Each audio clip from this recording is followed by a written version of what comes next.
Bonsoir, j'espère que tu vas bien. Alors, je sais que il est 22 heures, une minute, et alors je travaille sur un truc, et puis je me suis dit, tiens, il faut que je leur en parle. Il faut que je te parle. Tiens. Et il faut que je te parle de quoi, en fait? Il faut que je te parle d'une question qu'on se pose très souvent. C'est une question qui revient très très souvent quand j'aborde la question de la stratégie, du positionnement, etc.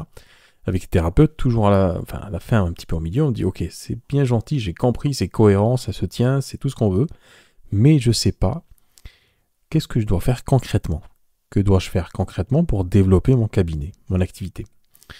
Alors reprenons depuis le début, c'est quoi la situation aujourd'hui? La situation, c'est que les thérapeutes n'arrivent pas à développer leur activité pour moult raisons.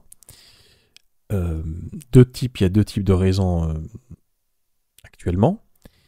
Il y a les raisons subjectives et les raisons objectives. Alors les raisons, quand je parle de subjectivité, je n'entends pas par là forcément des raisons qui sont fausses, subjectives, c'est-à-dire qui tiennent plus à la perception la carte du monde, comme diraient les PNListes, la carte du monde, en fait, qu'a le thérapeute de son monde, de ce qui est censé représenter tout le monde, mais on sait que c'est son monde à lui, donc la représentation qu'on se fait de tout, hein, d'un cabinet, de comment se développer, de quelles sont nos limites, etc.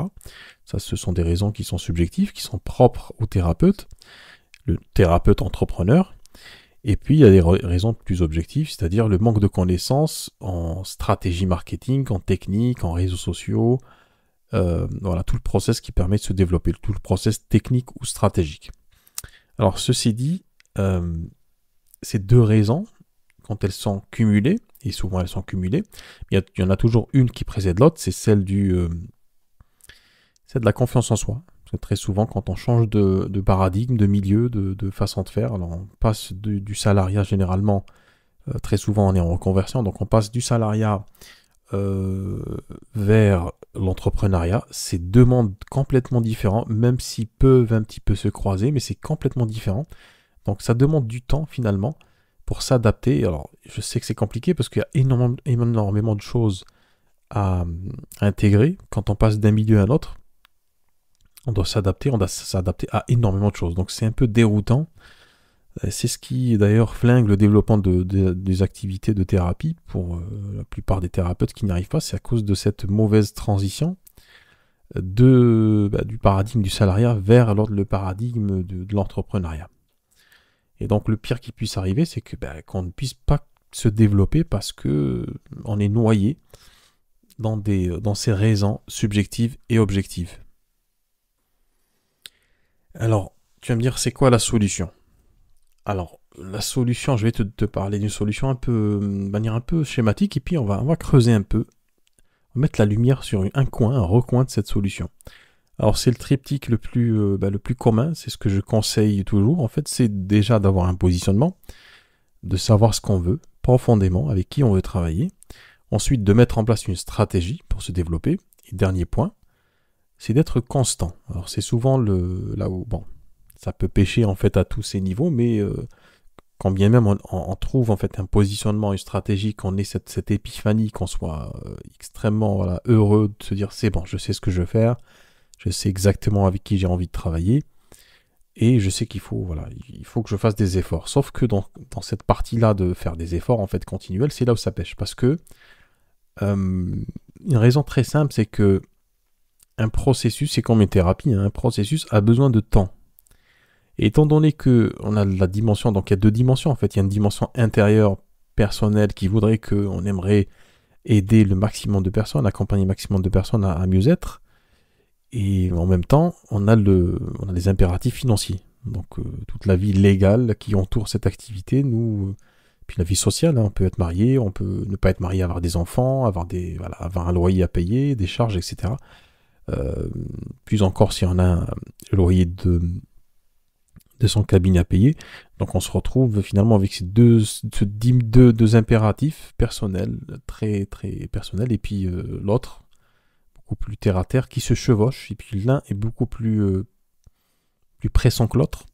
Et donc on aimerait que ça aille plus vite.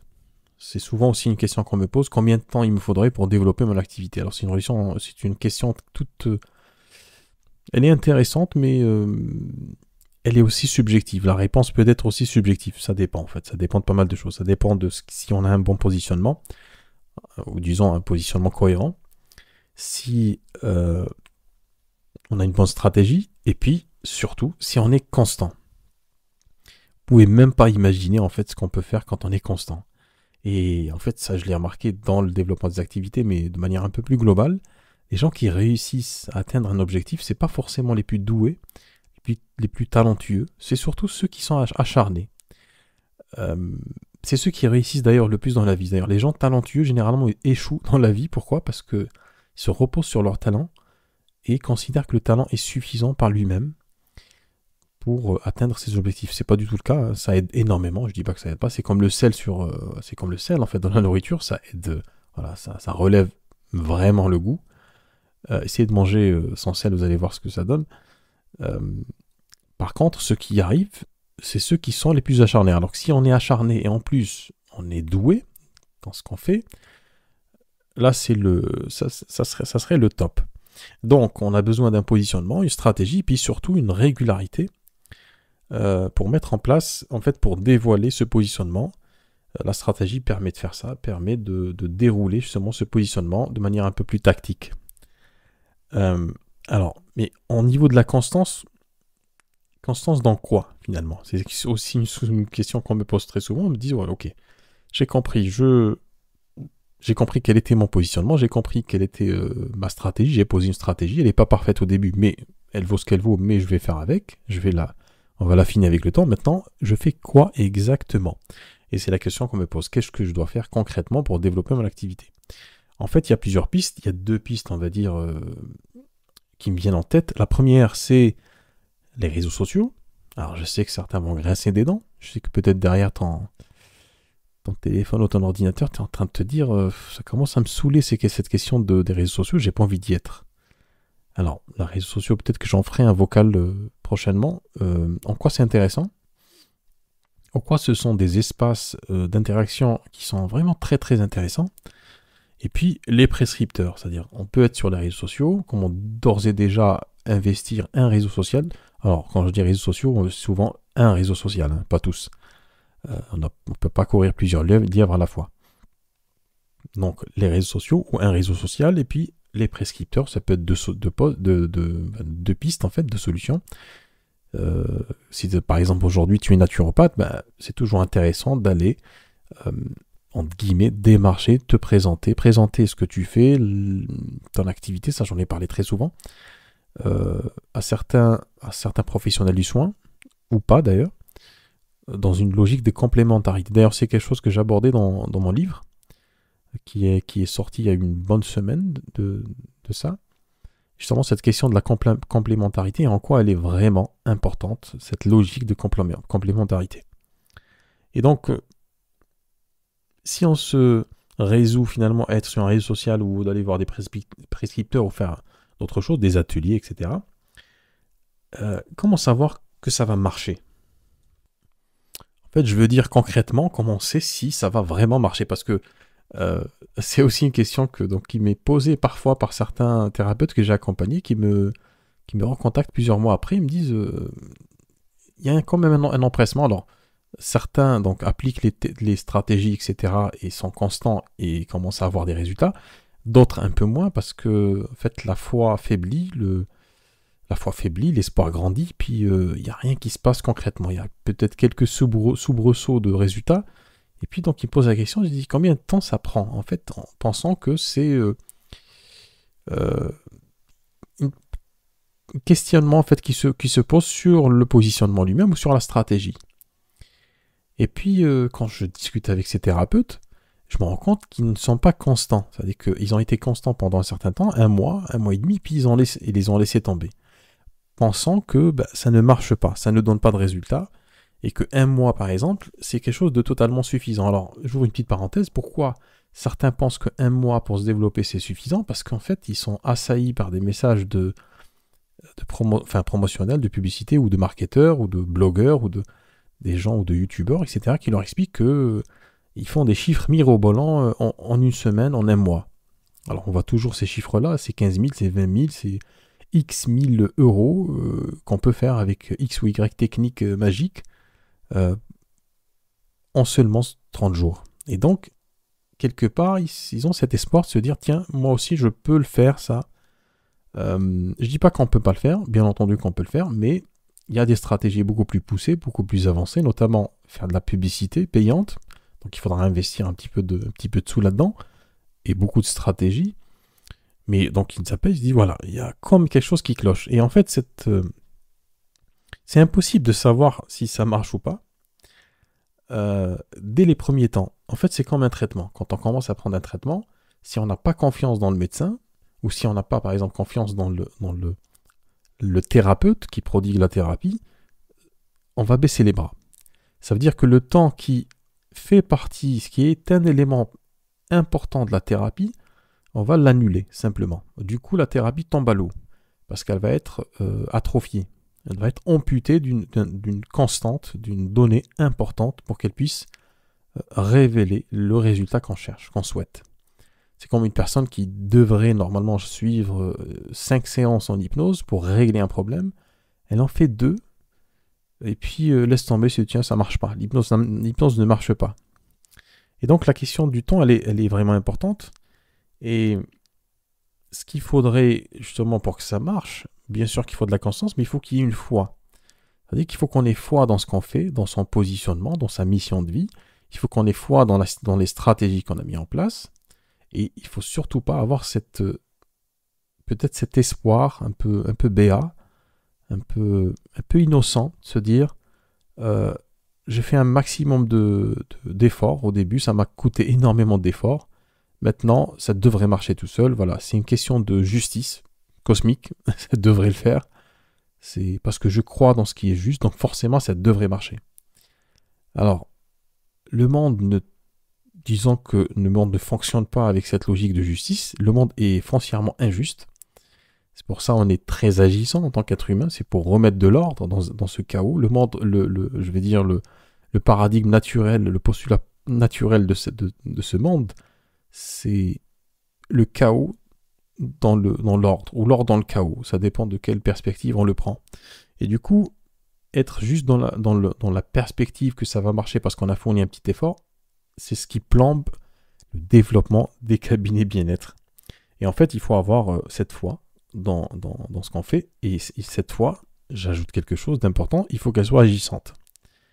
Et c'est vraiment la différence qui existe entre la foi et l'espoir. Avoir la foi, c'est quelque chose d'important, mais une foi qui ne trouve pas de matérialisation, de concrétisation par des actes qu'on pose, c'est un espoir finalement, c'est un vœu pieux.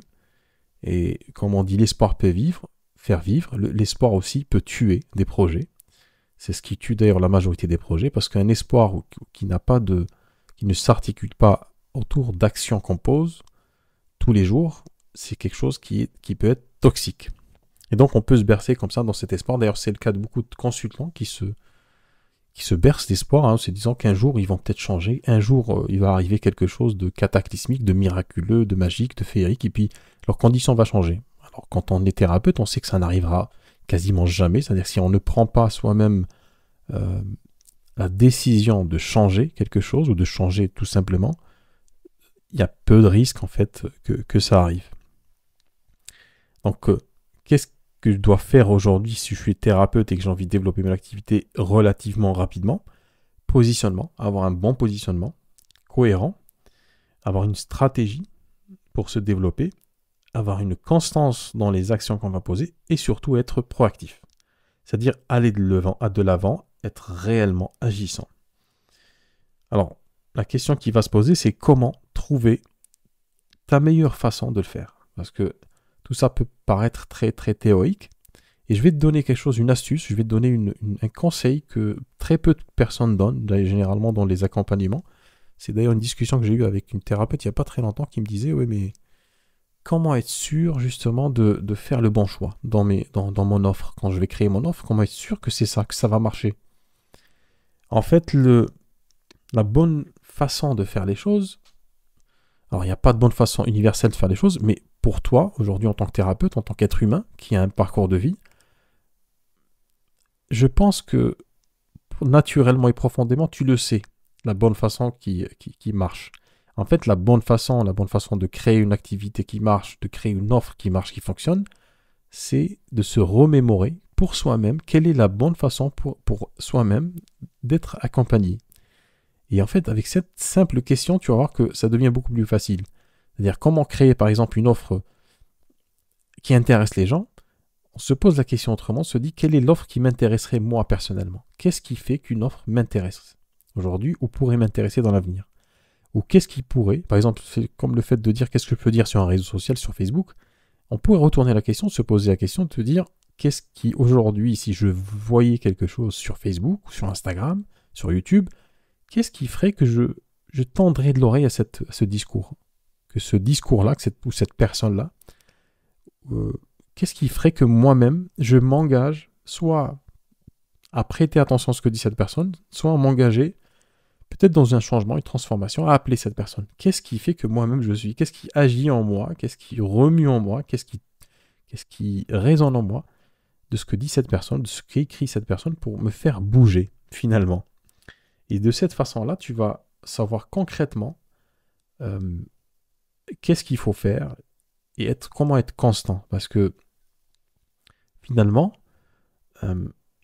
en agissant de la sorte, en fait, on part toujours de quelque chose qui est connu. Parce que le problème de développement d'activité à partir de zéro, c'est qu'on pense qu'on doit réinventer la roue à chaque fois.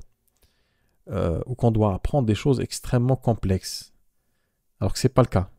Et une partie des choses qu'il faut apprendre, elles ne sont pas forcément complexes, mais le plus gros, en fait, on l'a déjà en soi. C'est comme un thérapeute qui dirait à ses consultants, le plus gros, vous l'avez. Vos ressources, vous les avez en vous. Et c'est exactement de cette même logique que je parle, d'où je parle d'ailleurs, c'est que tu as aujourd'hui toutes les ressources pour te développer. Les ressources, parmi les ressources que tu as, c'est justement ton expérience de soi. C'est-à-dire, tu sais exactement et pertinemment qu'est-ce qui vibre en toi, qu'est-ce qui résonne en toi. Et en partant de ce qui résonne en toi, tu peux faire résonner d'autres personnes. Finalement, c'est une communication que tu t'envoies à toi-même, à travers ces consultants que tu vas croiser sur un réseau social, par exemple. Donc, quelle est la meilleure façon de développer son activité?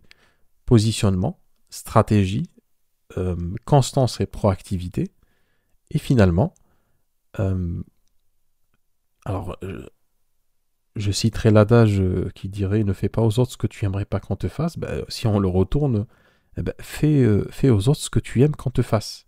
C'est exactement ça en fait. C'est-à-dire, communique comme tu aimerais... Enfin, parle aux gens comme tu aimerais qu'on te parle.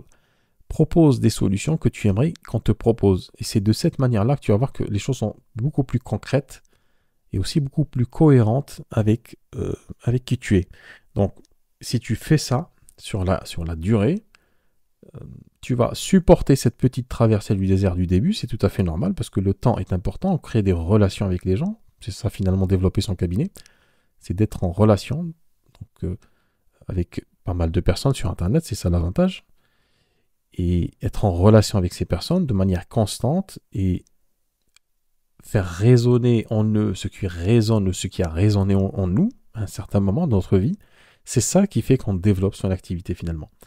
Et pour rendre ça beaucoup plus pertinent, c'est à partir de là, en deuxième étape, bien entendu, qu'on met en place des stratégies et qu'on adopte certains outils ou certains mécanismes ou certaines routines dans le développement de son activité.